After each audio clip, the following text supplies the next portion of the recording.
Komputer menjadi salah satu benda elektronik yang sering digunakan. Tak bisa dipungkiri, nyaris setiap harinya, terutama Anda para karyawan atau pekerja kantoran, seakan tidak bisa lepas menggunakan perangkat ini guna menunjang kegiatan sehari-hari, baik itu di rumah, di sekolah, maupun di tempat kerja. Namun pernahkah kita dibuat penasaran dan bertanya-tanya tentang mengapa huruf di keyboard komputer berbentuk QWERTY, bukannya urut A, B, C, D, E? Mengapa pula pada huruf F dan J pada keyboard komputer memiliki tonjolan? Lalu benarkah keyboard komputer yang biasa kita gunakan ternyata 5 kali lebih kotor dari toilet? Dan berbagai pertanyaan seputar komputer ini telah kami rangkum dalam 7 pertanyaan seputar komputer versi on the spot.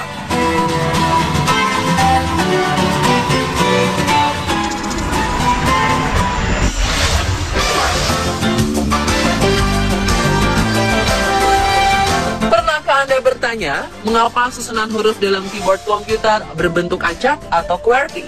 Mengapa tidak dibuat dalam susunan urut abjad saja ya? Mulai dari A, B, C, hingga Z. Ternyata, pembuatan keyboard QWERTY ini memiliki sebuah kisah sejarah yang tak banyak diketahui orang.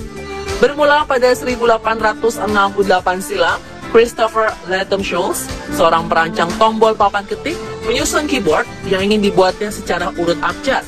Susunan ini menghasilkan ketikan yang cepat. Akan tetapi, karena terlalu cepat inilah akhirnya timbul suatu masalah, berupa sering terkaitnya satu huruf dengan huruf lain. Hal ini kemudian sering menimbulkan kesalahan dalam penulisan, atau yang kini biasa disebut dengan typo. Akhirnya Christopher pun mulai mencari solusi dan memutuskan untuk mengacak-acak susunan huruf yang tertera hingga menemukan kombinasi yang dianggap paling tepat. Hingga 5 tahun berikutnya, atau pada 1873, Christopher resmi menemukan dan menciptakan keyboard QWERTY. Dan pada 1973, susunan keyboard QWERTY milik Christopher diturunkan dan ditetapkan pada keyboard komputer, serta diresmikan sebagai keyboard standar ISO atau International Standard Organization.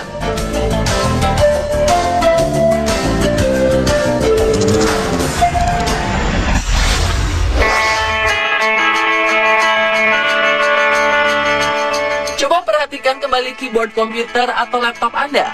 Jika diperhatikan dengan teliti, di setiap huruf dan simbol pada keyboard, pasti akan terlihat adanya tonjolan kecil pada huruf F dan J. Mengapa demikian ya?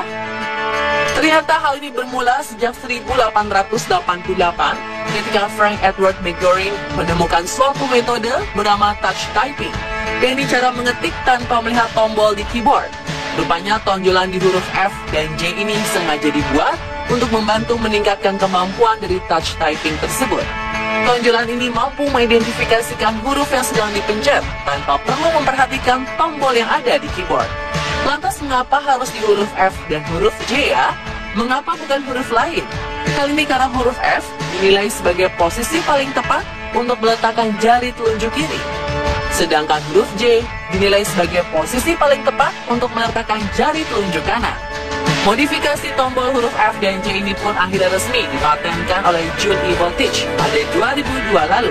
Sejak saat itu, panduan taktis ini mulai menjadi standar di hampir semua keyboard komputer di seluruh dunia.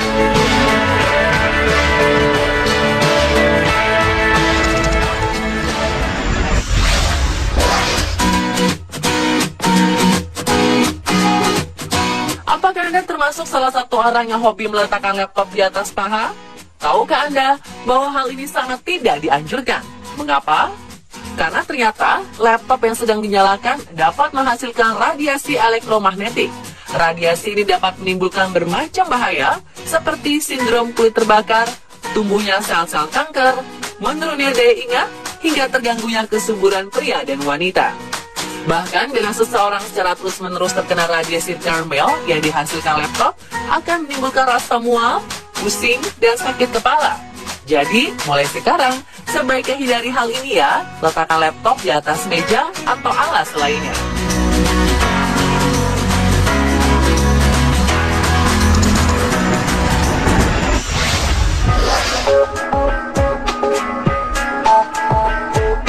Coba ingat-ingat, kapan terakhir kali Anda membersihkan keyboard komputer? Minggu lalu? Bulan lalu? tahun lalu, atau malah belum pernah sama sekali membersihkan keyboard komputer sejak membelinya? Ya, keyboard merupakan salah satu perangkat yang jarang sekali diperhatikan kebersihannya. Karena sebagian orang menganggap bahwa kotoran yang terdapat pada keyboard hanyalah berasal dari debu yang akan hilang dengan sendirinya. Namun pernahkah Anda mengetahui kalau sebenarnya keyboard merupakan benda yang 5 kali lebih kotor daripada toilet? Apa? 5 kali lebih kotor dari toilet? Ya, Anda tidak salah dengar. Ini terjadi bukan karena debu, melainkan karena jari kita saat mengetik memiliki banyak sekali bakteri. Bila didiamkan dan tak dijaga kebersihannya, bakteri-bakteri ini akan menjadi bahaya tersendiri. Maka dari itu, sangat disarankan untuk membersihkan keyboard paling tidak 1 kali dalam sebulan, agar seluruh kotoran dan bakteri dapat lenyap.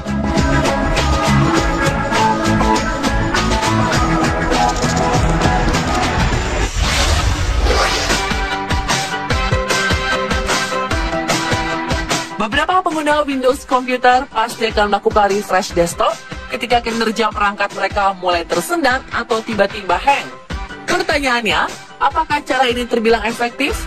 Rupanya merefresh desktop tidak akan mengatasi masalah apapun loh. Karena sebenarnya, fungsi refresh di desktop tak ditujukan untuk hal tersebut. Seperti dilansir oleh Instant Fungus, fungsi tombol refresh di desktop hanyalah untuk memperbarui tampilan dari desktop semata.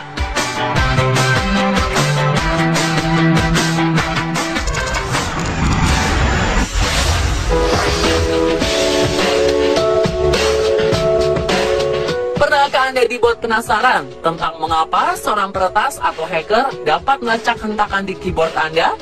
Mengapa peretas bisa mengingat huruf-huruf atau simbol yang pernah kita ketik sebelumnya? Ternyata hal ini dapat terjadi karena didukung oleh sebuah perangkat lunak bernama Keylogger. Keylogger yang dapat terpasang sebagai program atau perangkat fisik rupanya menjadi ancaman nyata bagi keamanan pengguna komputer karena dapat merekam setiap hentakan keyboard tanpa terkecuali. Tidak hanya dapat meretas kata kunci email atau media sosial saja, melainkan juga nomor rekening bank hingga nomor kartu kredit. Jadi, mulai sekarang, sebaiknya kita wajib waspada ya ketika menggunakan komputer di tempat umum. Kita bisa memanfaatkan fitur virtual keyboard jika memungkinkan, terutama saat kita hendak memasukkan PIN atau password saat hendak bertransaksi.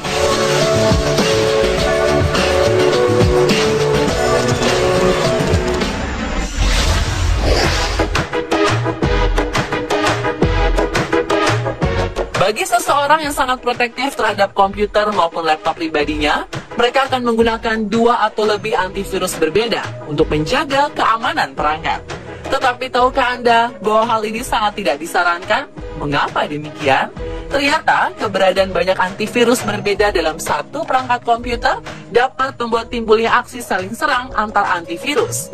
Ini karena setiap antivirus memiliki perlakuan dan kinerja yang berbeda saat menangani sebuah virus. Banyaknya antivirus rupanya juga dapat membebani kinerja komputer dan laptop.